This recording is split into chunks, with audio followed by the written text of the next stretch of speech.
The Galactic Coalition had been fighting the swarm for 3 centuries when they discovered Earth. By then, the war had become a calculus of attrition. Worlds traded like currency, species measured by their reproductive rates, and battlefield utility. The Coalition needed bodies. Humanity had 11 billion of them. The first diplomatic exchange was perfunctory. Ambassador Threll 9, a Kishari with crystalline neural architecture, optimized for logic, outlined the situation with clinical precision.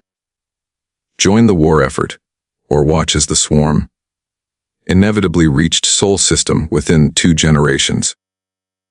The human delegation asked for 48 hours to consult their governments. They returned in 36 with a unanimous answer yes. Threll 9 found this suspicious. No species volunteered quickly for war. But humans had reviewed the strategic data, calculated their odds of survival through isolation versus integration, and made their choice. The ambassador filed this as evidence of adequate, if unremarkable, reasoning capability. The Coalition's assessment of humanity was equally unremarkable. Technology level, primitive kinetic weapons, chemical propulsion, no energy shielding, military doctrine, chaotic and emotional, lacking standardized neural link coordination, strategic value, high volume infantry, suitable for holding secondary fronts, expected casualty rate 73-89% in first-year deployment. No one objected to these projections. They were mathematically sound. The deployment, the first human regiment, 12,000 soldiers designated coalition force, Terra 1, was shipped to the Outer Rim frontier, Sector 447. A forgettable system with 3 mining colonies and a swarm infestation that had been deemed acceptable losses by Central Command. The defense was assigned to a Kishari tactical unit, a Vreln heavy weapons battalion, and now humanity's expendable contribution. Commander Threll 9 personally oversaw the human integration. The species required extensive accommodations, specific atmospheric pressure, temperature regulation, caloric intake 3 times standard ration. They were high maintenance livestock, one Vreln officer remarked privately. During the briefing, Threll 9 explained the doctrine. When swarm forces exceeded defensive capacity by 40%, retreat to the next fortified position. Standard protocol. Mathematically optimal. The human commander, a woman named Colonel Sarah Voss, raised her hand. What about the civilians on mining platform? Theta 7. They are within the acceptable loss threshold for this sector. Threll 9 explained patiently. Evacuation would require resources better allocated to how many? Approximately 300 sentients. Mixed species. The evacuation would compromise defensive positioning and we'll get them out.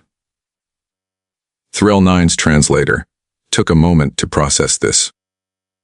The phrasing suggested a statement of fact, rather than a request for permission. Colonel Voss, you misunderstand. The strategic calculation. I's wrong. Voss looked around the room at the assembled alien commanders. With respect, Ambassador. We didn't come here to watch people die, because a spreadsheet said it was efficient. The silence that followed was profound. The Battle of Theta 7. When the swarm hit Sector 447, they came in expected numbers, approximately 40, Zalzan combat forms, following standard consumption patterns. The Kishari tactical computer projected the defense would hold for 3 hours before reaching retreat threshold. It did not account for humanity. as swarm forces pushed toward mining platform Theta 7. Colonel Voss deployed her forces in a pattern that made no tactical sense to the coalition observers. Rather than establishing optimal firing positions, human soldiers spread into smaller, mobile units. They abandoned the fortified perimeter to take positions closer to the swarm advance. They're breaking formation, a Vreln observer reported. Confusion evident even through the translation matrix. This will increase casualty rates by... I know what it will do, Threll 9 said quietly, watching the tactical display. The humans were creating a corridor, a deliberate weak point in their own lines that funneled swarm forces away from the civilian evacuation routes. They were using themselves as bait, as diversions, as shields.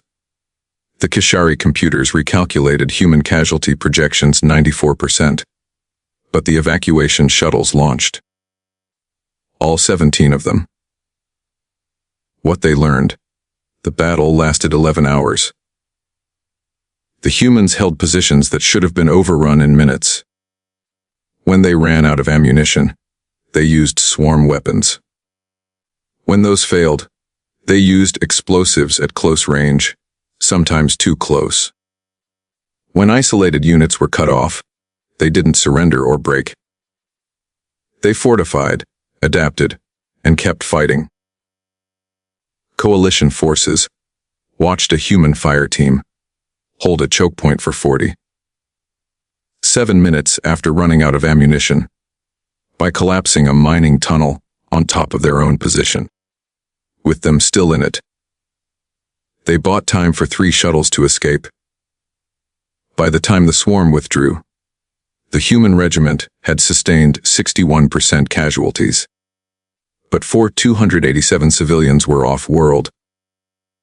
Threll 9 found Colonel Voss in the medical bay, her left arm in regenerative stasis, her face marked with cuts that would scar. Your casualty rate exceeded projections, the ambassador said. It was meant as an observation, not a judgment. But Voss's expression hardened. Your projection assumed we'd leave people to die. You understand the coalition has lost entire fleets protecting far larger populations. That sacrifice at scale requires... We understand sacrifice just fine, Ambassador. Voss gestured to the rows of wounded humans around them, some missing limbs, others worse. We've been sacrificing for each other since before we left our own atmosphere. That doesn't change because the math is bigger. But it is illogical. You are a small species on a single world. The coalition represents 47 spacefaring civilizations. The strategic value of...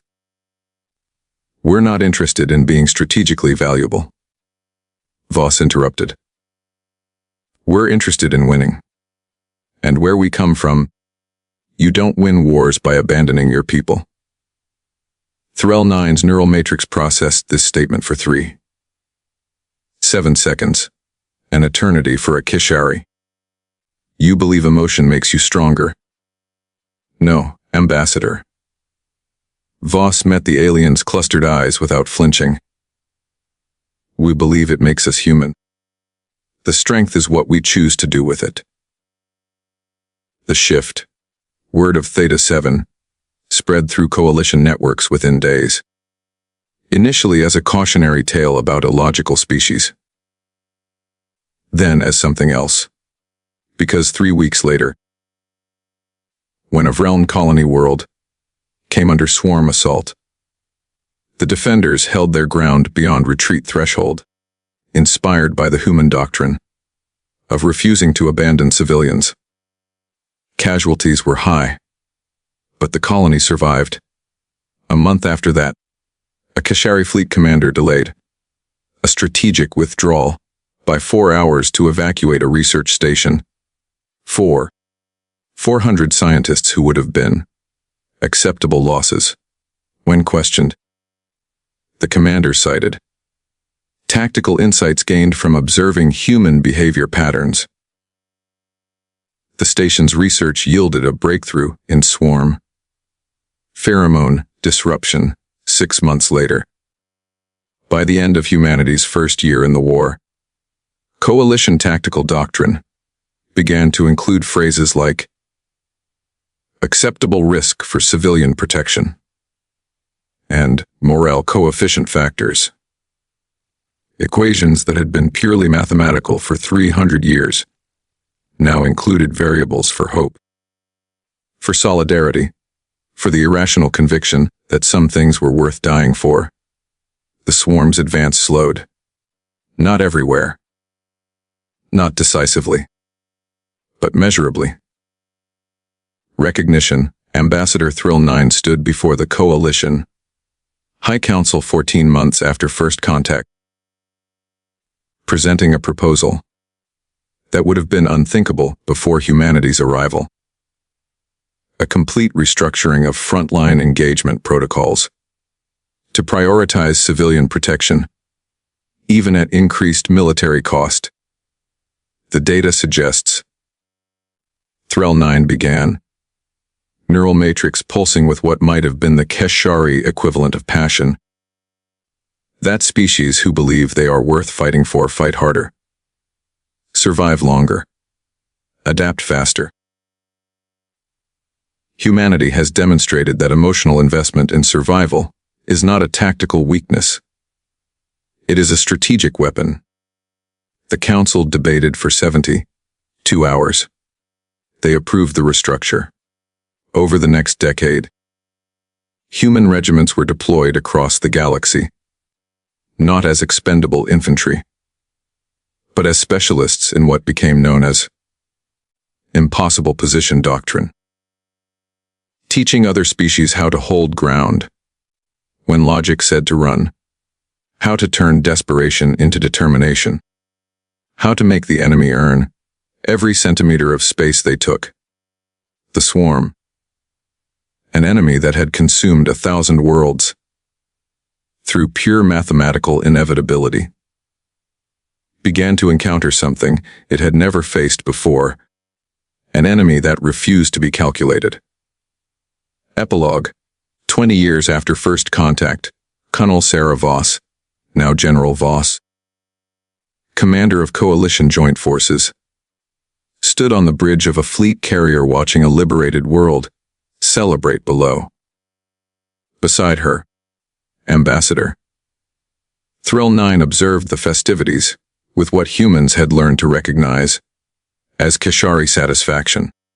We underestimated your species, Thrill 9 said quietly. Yes, Voss agreed, without ego. Most people do. We believed emotion was weakness. It is. Sometimes. Voss gestured to the planet below, where humans fought alongside Keshari, Vreln, and 4 other species. But it's also why we fight for strangers. Why we hold ground we shouldn't be able to hold. Why we don't give up when the math says we're done. You fight because you feel. We fight because we choose to. Voss corrected gently. The feeling is just what reminds us why we made that choice. On the tactical display, new mission assignments scrolled past, each one marking a world defended, a population saved, a line held against impossible odds. The galaxy had learned humanity's lesson. You don't win wars by being the strongest. You win by refusing to break. And humanity, forged in the fires of their own brutal history, had never learned how to break, only how to bend and strike back twice as hard. 3 years after Theta 7, the Coalition established the first Integrated Warfare Institute on the neutral moon of Talos 4. The official designation was Multi-Species Tactical Coordination Facility. Everyone called it the Human School. Commander Keth Van of the Vreln Supremacy watched the first class of alien officers arrive with barely concealed skepticism. His species had been warriors for 12,000 years before humanity discovered fire. The idea that these emotional primitives could teach the Vreln anything about combat was, frankly, insulting. Then, he met the instructors. Master Sergeant James Chen was missing his right leg below the knee, a souvenir from the Sigma outpost siege, where his platoon held a cargo bay against 400 swarm warriors for 9 hours, using nothing but cutting torches and industrial equipment after their ammunition ran dry. He walked without a limp, his prosthetic engineered from salvaged swarm carapace armor. "Welcome to Hell Week," Chen said, addressing the assembled students, 87 officers from 23 species, each one decorated, experienced, certain of their superiority. "You're here because your species' command structure thinks you might be worth training. I'm here to find out if they're right." Keth Van's translator struggled with the colloquialism. Hell Week. The closest Vreln equivalent roughly meant the place where warriors prove themselves or die with honor. Close enough. The first lesson, Day 1 Urban Combat Simulation. The scenario was simple: a coalition outpost under swarm assault. Civilian population trapped in the lower levels. Evacuation impossible. Reinforcements 14 hours away. Standard doctrine. Establish defensive perimeter. Minimize casualties. Hold until relief arrives or fall back when losses exceed 40%. The simulation had been run 4,000 times by coalition forces over the last century. Average survival rate 34%.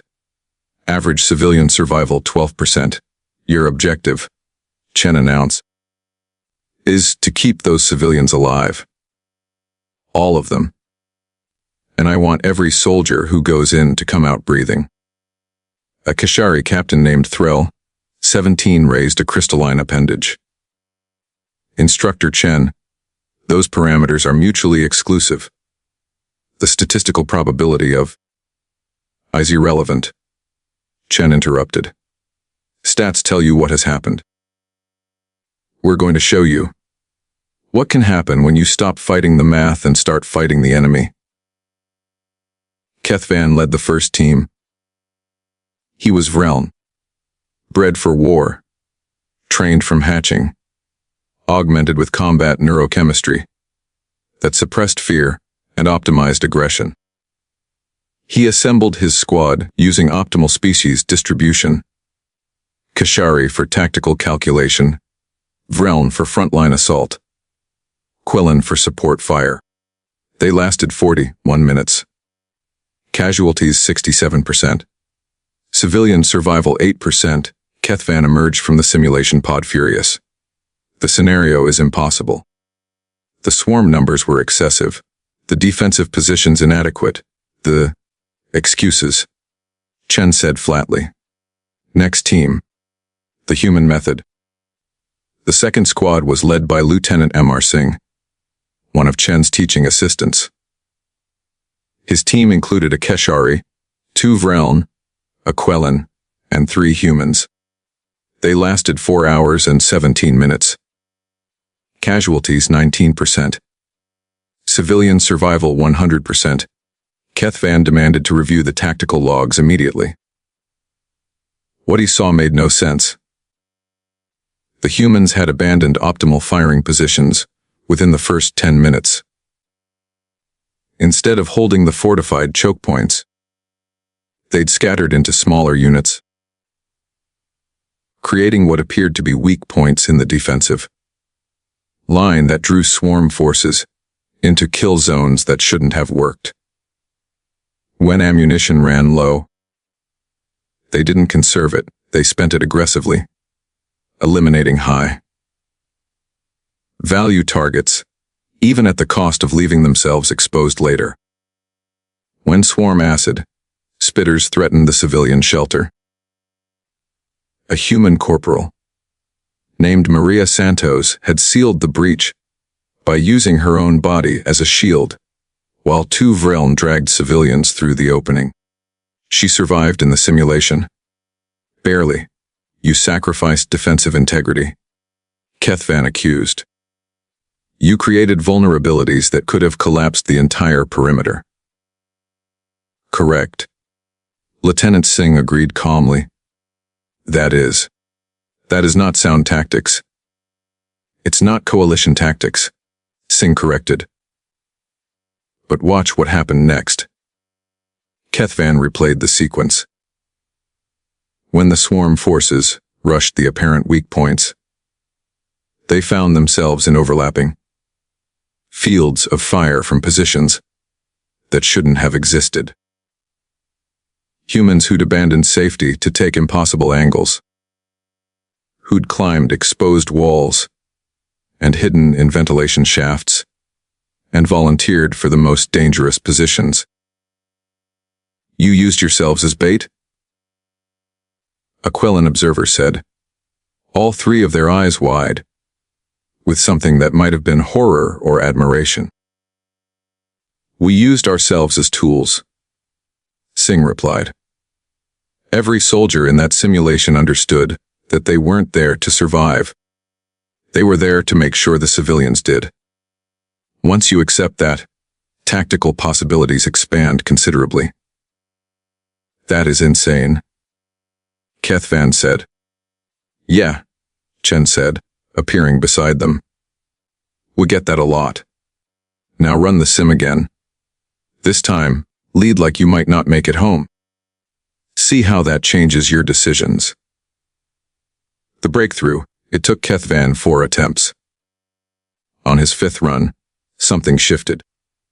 He was pinned down in a corridor, swarm warriors advancing, ammunition at 23%, the civilian shelter 300 meters away with no clear path. Coalition doctrine said to fall back, consolidate, minimize losses. Instead, Kethvan thought about Corporal Santos using her body as a shield, about human soldiers holding choke points after their weapons failed, about Colonel Voss at Theta 7, spending lives, including potentially her own, like currency to buy time for strangers. He charged. Not a Vreln battle. Rage charge. Those were neurochemical, instinctive, powerful but brief. This was calculated recklessness. He drew swarm attention, burned through his remaining ammunition in 15 seconds to eliminate the closest threats, then used his own armored body to block the corridor, while his team bypassed through a maintenance shaft he'd ignored in every previous run, because it was tactically suboptimal. It worked. His squad broke through, secured the civilians, held the position for 3 hours and 42 minutes. Casualties 31%. Civilian survival 94%. When Kethvan emerged from the simulation, his combat neurochemistry was still firing, his heart's pounding. His warrior, pride singing in a way it hadn't since his first blooding ceremony. Master Sergeant Chen was waiting with what humans called a shit-eating grin. Not bad, Commander. You died with honor. Yes. In the final swarm surge, I fell protecting the evacuation route. Wrong. Chen pulled up the tactical display. You didn't die with honor. You died buying time. There's a difference. Honor is about you. Time is about everyone who comes after. Kethvan stared at the human instructor, his translator struggling to process the philosophical distinction. Among your people. Chen continued. Dying in battle is the highest achievement. Correct. Yes. To fall against the enemy is to achieve transcendence. Among my people, dying in battle is a failure. Chen let that sit for a moment. Our job is to make the other bastard die for their cause. But if dying is what it takes to complete the mission, to save the civilians, to buy one more second for your team to succeed, then you don't die for honor. You die because the math says it's necessary, and you're willing to be part of that equation. That is. Keth Van searched for words. That is the most terrifying tactical philosophy I have ever encountered. Yeah, Chen agreed. Now imagine fighting an entire species that thinks that way. Chapter 2. The Siege of Karath Prime. The theory was tested 6 months later, when the Swarm launched their largest offensive in a century. A full assault on Karath Prime, the Vreln homeworld. The Supremacy's military had never retreated from their own territory. Ever. In 12,000 years of warfare. The Vreln had held their worlds through sheer ferocity and superior numbers. But the Swarm wasn't attacking with thousands. They were attacking with millions. Supreme Commander Velthkor stood in the orbital command center, watching his species. Extinction approach at 0. 4 light speed and new. With the cold certainty of a warrior who'd survived 300 battles, that conventional tactics would fail. Karath Prime had won 8 billion Vreln. Evacuation was impossible. Defeat was unacceptable. He did something no Supreme Commander had done in recorded history. He asked for help. Humanity answers. The Coalition response fleet arrived in System 70. 2 hours later. 47 ships from 19 species, led by the Indomitable. Humanity's first treaty. Class Dreadnought, its hull still bearing scorch marks from the Battle of Helios Gate. General Sarah Voss took command of the joint defense with typical human directness.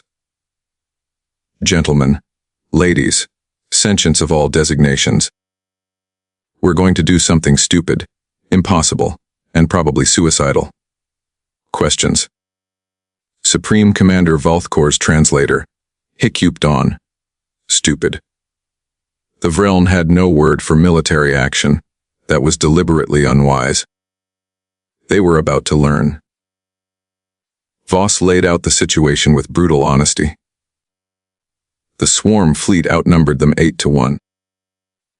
Ground forces would exceed coalition numbers by at least 20-1, possibly higher. Standard defensive doctrine gave them a 4% chance of holding the planet. So we're not using standard doctrine. Voss announced. We're going to use what my species calls the Alamo Protocol. I am unfamiliar with this term. Velthkor said. You wouldn't be. We've never had to use it off-world before. Voss pulled up historical data from Earth's archives. Images of a small fortress. Surrounded. Outnumbered. Doomed. In 1836, 189 soldiers held a mission compound against an army of thousands. They had no hope of victory, no chance of survival. They fought anyway, because holding that position, even temporarily, gave their allies time to organize a larger defense. They all perished. Threll, 17, observed, reviewing the data. Every single one. Voss agreed. But they bought 13 days. 13 days that changed the course of the war. 13 days that meant their people survived. She looked around the command center at assembled officers from species who'd been fighting the Swarm for centuries, who'd lost more worlds than humanity had ever colonized. We're going to give you 13 days. Maybe more. However long it takes for coalition reinforcements to arrive from the inner sectors. And we're going to make the swarm pay for every single hour. General Voss. Valthkor said carefully. You understand that the probability of survival is not the point, Commander. Winning is the point. Sometimes those are the same thing. Sometimes they're not. Today, they're not. The silence in the command center was profound. How many human forces can we expect? Aquilin Admiral asked. Voss smiled, and there was nothing comforting in it. All of them. The stand. When the swarm hit Karath Prime, they came in a wave that blotted out the stars. Biological ships grown from consumed worlds, each one carrying thousands of combat forms. Their collective hunger, so vast it registered on gravitic sensors. The coalition fleet didn't try to stop them in orbit. Instead, they let them land. Pull back to the cities, Voss ordered. Every ship, every unit. Draw them in. Karath Prime had 63 major population centers. The coalition turned all of them into fortresses, evacuating civilians to underground shelters that went down 15 kilometers. Bunkers the Vreln had built over millennia, never expecting to actually need them. Then humanity showed the galaxy what urban warfare really meant. In the city of Kethale, Commander Kethvan led a mixed species battalion against a swarm force that outnumbered them 40-1. He'd learned well at the Institute. They didn't hold the perimeter. They collapsed it, deliberately falling back street by street, building by building, leaving behind ambush points, traps, and human soldiers who volunteered to become living explosives when the swarm got too close. Private First Class Li Jin Ho held a subway junction for 47 minutes alone after his squad evacuated wounded. When his ammunition ran out, he triggered the demolition charges they'd placed in the tunnel, burying 300 swarm warriors and himself under 1 million tons of rubble. He bought his squad time to get the wounded to safety. His name would eventually be carved into the memorial on Karath Prime alongside 40 Zals and others. In the northern cities, Kishari tactical units implemented what they called Human doctrine with Kishari precision, using calculated sacrifice instead of pure logic, allowing officers to make decisions based on factors that didn't fit into algorithms. Things like courage, like determination, like the value of not leaving anyone behind.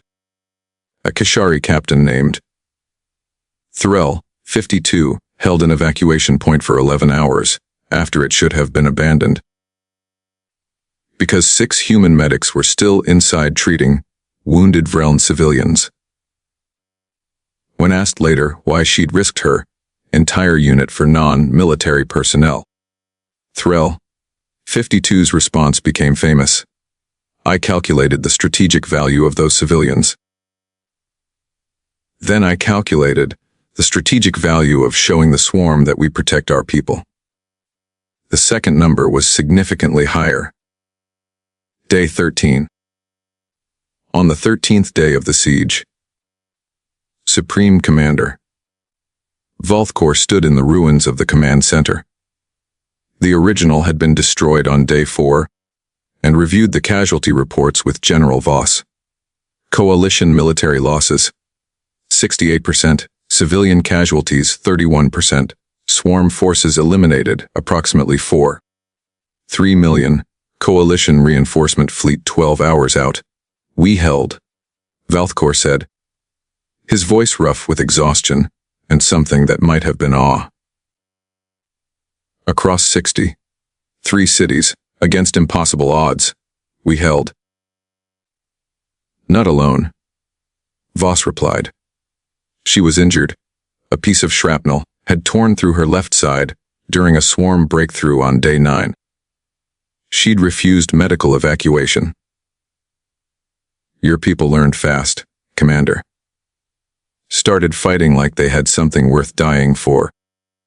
We have always been willing to die with honor. No, Voss corrected gently. You were willing to die for glory. There's a difference. Now you're dying for each other. For civilians who'll never know your names. For a future you might not see.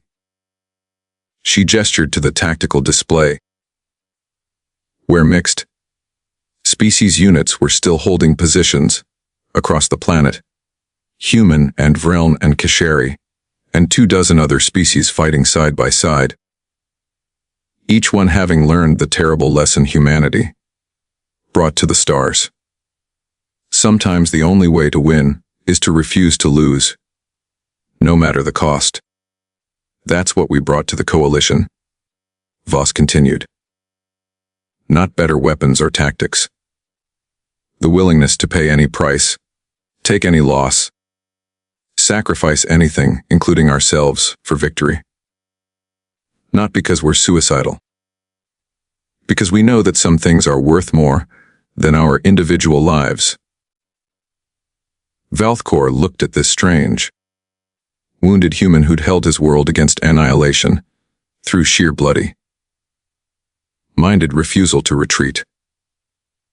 Your species terrifies me, General Voss. Good, Voss replied. We terrify the swarm too. That's why we're winning. When the coalition reinforcement fleet arrived, 217 ships, the largest force assembled since the war began, they found Karath Prime still standing. Burning. Broken. But standing. The liberation took another 8 days. The celebration lasted weeks. But the real victory was quieter, more profound. Every species that fought at Karath Prime had learned humanity's greatest secret. You don't need to be stronger than your enemy. You just need to be willing to last longer. Chapter 1. The intelligence, the swarm had consumed 247 worlds over 3 centuries of expansion. They had devoured civilizations, absorbed their biomass, and evolved with each conquest. They were not mindless. That was the coalition's first and most costly mistake. They were learning. And after Karath Prime, they learned something new. Humanity was dangerous. Coalition Intelligence Division, Station Archimedes, 6 months after Karath Prime, Dr. Yuki Tanaka stared at the data streams with growing dread. As humanity's chief xenobiologist, assigned to swarm behavioral analysis, she'd spent the last 3 years studying the enemy. She knew their reproductive cycles, their consumption patterns, their tactical evolution across hundreds of engagements. This was different. They're avoiding us, she said, pulling up engagement reports for Admiral Cross, a Vreln officer who'd survived Karath. Look at these attack patterns over the last 4 months. 17 swarm incursions across coalition space. In every single engagement, where human forces were present, the swarm withdrew earlier than predicted. Perhaps we have finally taught them to fear, Cross suggested, his warrior pride evident. No. Tanaka highlighted a specific battle, the defense of Epsilon Station. Here, a swarm fleet attacked a mining outpost.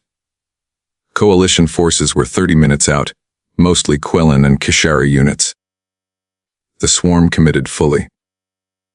But when the Thermopyle, that's a human cruiser, jumped in 12 minutes early, the swarm immediately broke off despite having tactical superiority. They fled from a single human ship. They fled from humans. Tanaka pulled up more data, her hands shaking slightly. Admiral, the swarm has fought the coalition for 300 years. They've learned every species' tactics, adapted to every weapon system, evolved counters to every strategy. They operate on pure biological optimization. They attack when the biomass gain exceeds the loss ratio.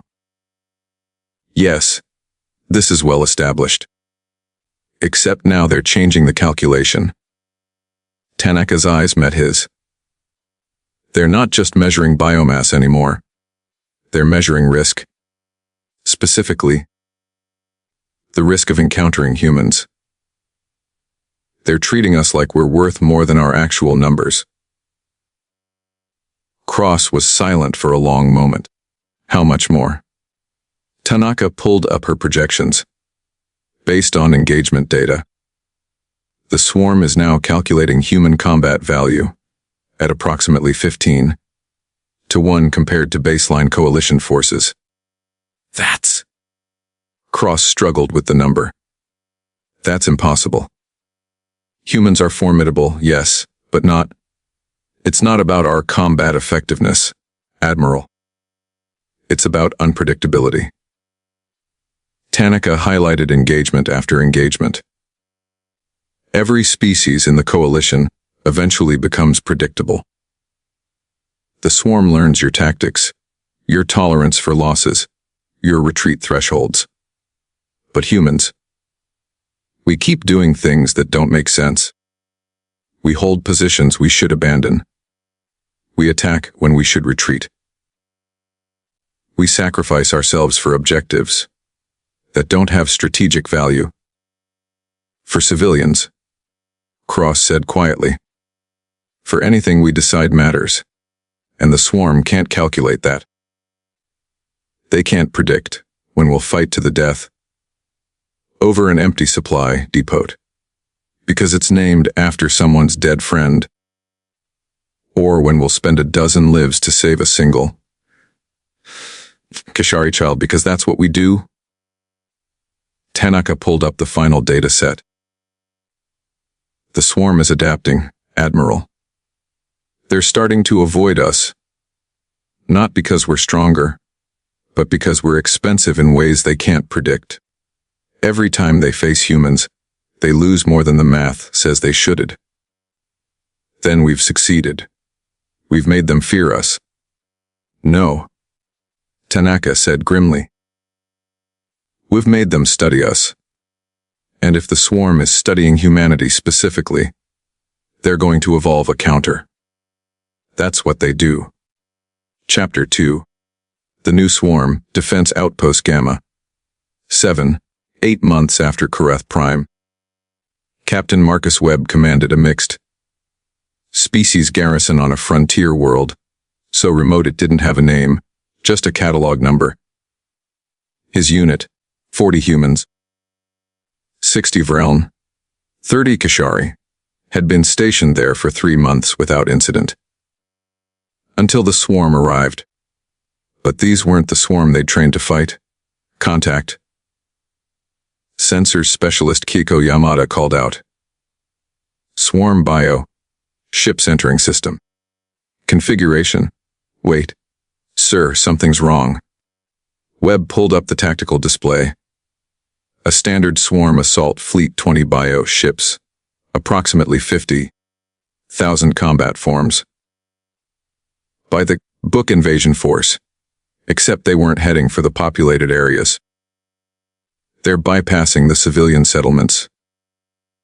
Lieutenant Wren, a Vreln tactical officer, reported with confusion.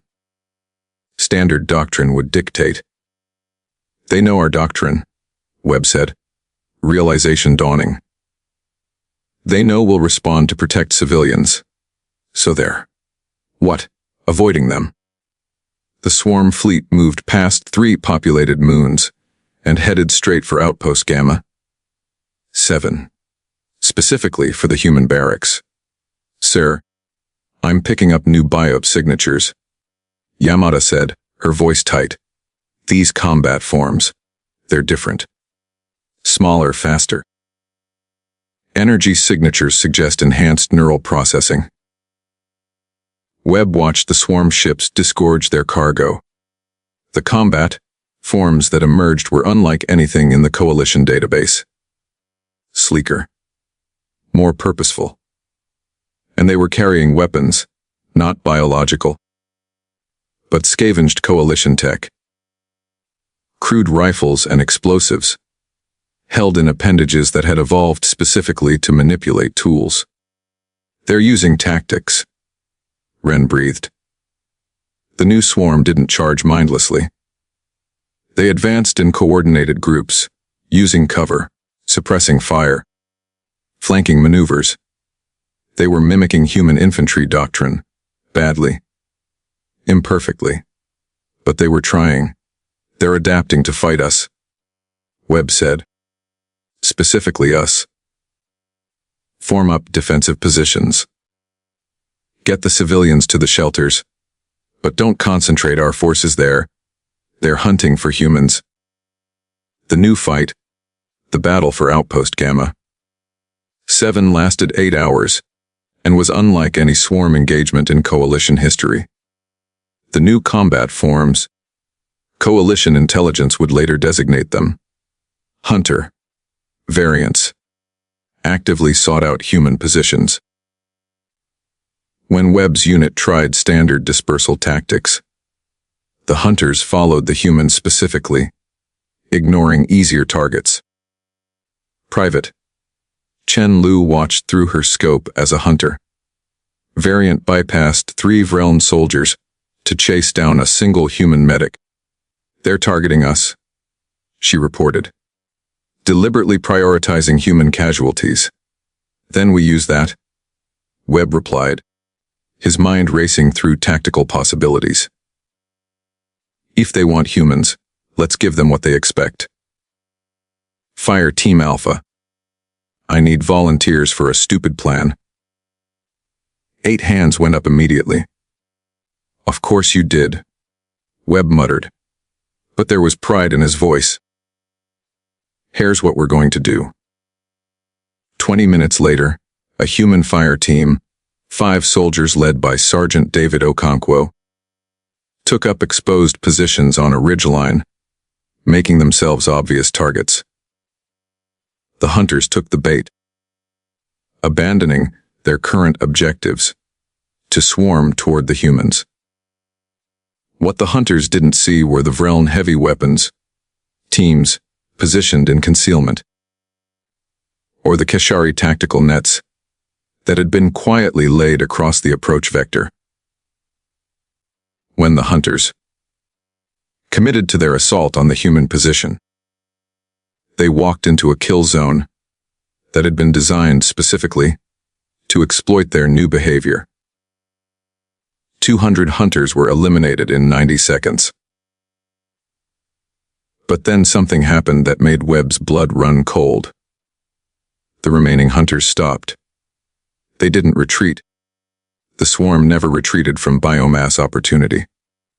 But they stopped advancing, regrouped, sent out scouts. They were learning. In real time.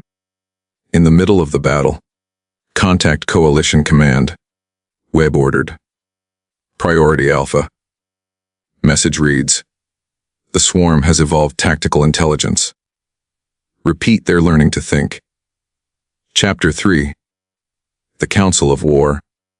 Coalition Central Command, New Geneva Station, 10 months after Karath Prime. The Emergency Council assembled every senior military commander in Coalition space.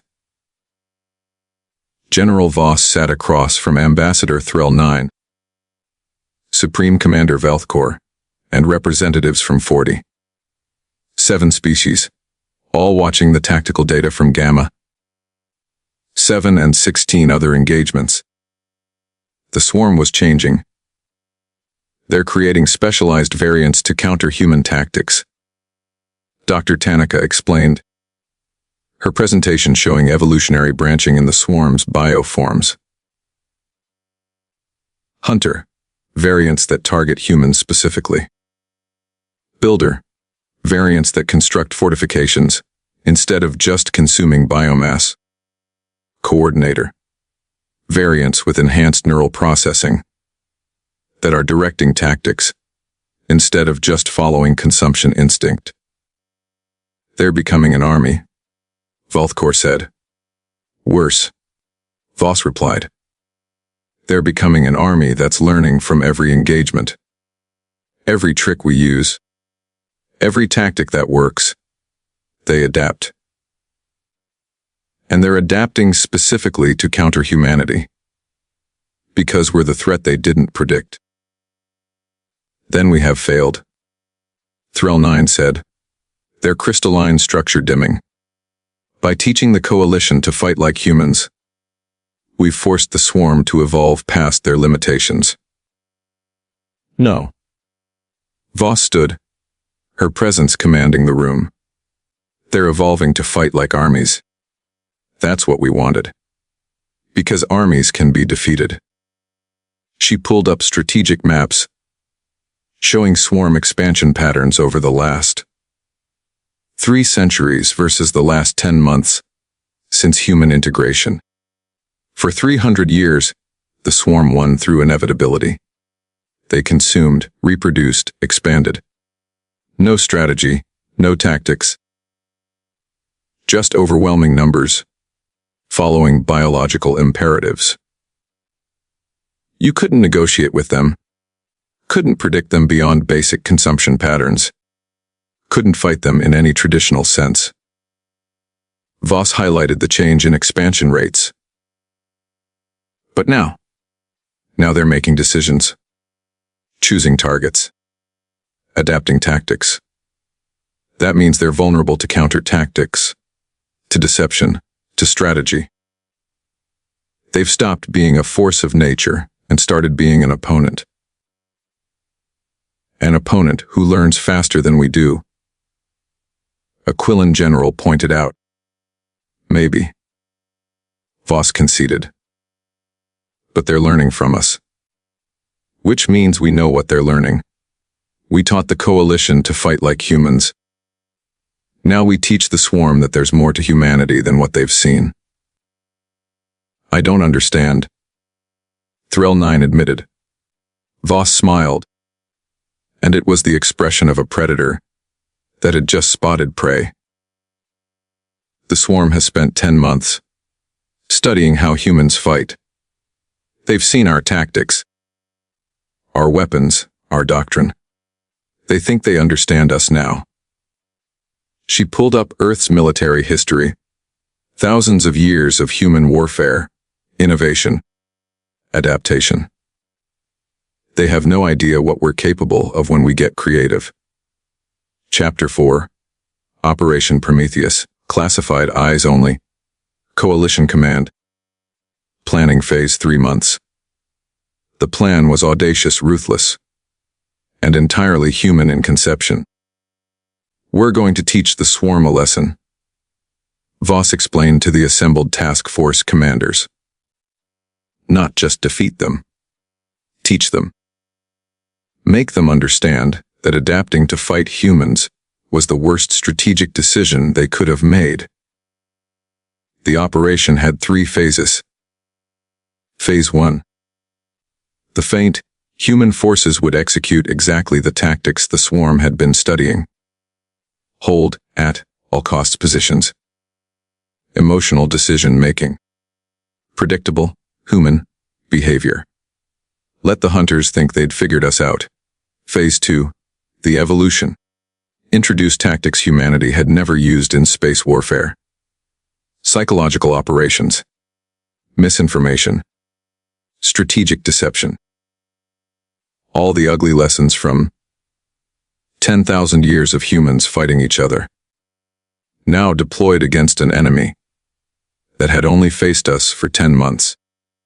Phase 3. The lesson.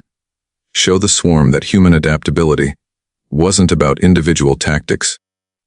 It was about our willingness to completely reinvent how we fought when the situation demanded it. The swarm evolves biologically, Voss concluded. It takes them generations to adapt. Humans evolve culturally. We can change our entire approach to warfare in a single meeting. That's our advantage. Captain Webb, promoted after his defense of Gamma 7, raised a concern. General, if we start using deception, psychological warfare, strategic manipulation, aren't we teaching the swarm new ways to fight? Making them even more dangerous? Yes, Voss acknowledged bluntly. But there's something they can't learn from us, no matter how much they study. Something that's uniquely human. What's that? Hope. Voss pulled up casualty reports from every major engagement. The swarm adapts to survive and consume. They're optimizing for efficiency, for victory through overwhelming force. But humans? We've spent our entire history finding ways to win. That shouldn't work. Fighting battles we shouldn't survive. Holding positions that can't be held out. She looked around the room, at officers from dozens of species, all of them marked by the scars of fighting beside humanity. We're going to show the swarm that adaptation isn't enough, that learning our tactics isn't enough, that even if they figure out every trick we know, we'll invent new ones. Because that's what we do. We're not trying to win through superiority. We're trying to win through sheer stubborn refusal to accept defeat. That sounds like insanity, Threll 9 observed. Probably, Voss agreed. But it's our insanity, and we're about to make it contagious. The trap. Sigma Sector, 3 months later. The bait was the civilian colony on Hadrian's world. 40,000 settlers, mostly Keshari and Vreln families, who'd been terraforming the planet for 2 generations. Intelligence suggested the swarm would hit Hadrian within 6 weeks. Standard procedure would be to evacuate or heavily fortify. Instead, coalition forces reduced the garrison, made it look like an easy target, with just enough human presence to be tempting. The swarm took the bait exactly as predicted. 20 bioships, 60 Zalzan combat forms, heavy on hunter variants. They'd learned that humans protected civilians. So they went after the civilians to draw human forces into unfavorable engagements. Captain Webb commanded the token human force, just 200 soldiers, assigned to protect 40 Zalzan civilians against an enemy that outnumbered them 300 to 1. The swarm surrounded the colony, cutting off retreat, preparing to demonstrate they'd learned how to counter human defensive tactics. Then the humans did something the swarm hadn't seen before. They surrendered. Every sensor in the swarm fleet detected it. Human bio. Signs powering down weapons, emerging from fortifications with their appendages raised, transmitting capitulation signals. For the first time in recorded history, humans had given up. The hunters advanced cautiously. This could be a trap. Humans were known for unexpected tactics. But the bio signs were clear. The humans were genuinely standing down, protecting the civilians with their bodies, but making no aggressive moves. The swarm adapted their response. If humans would surrender, biomass could be consumed more efficiently. They moved to process the human soldiers first, then the civilians. That's when Phase 2 began.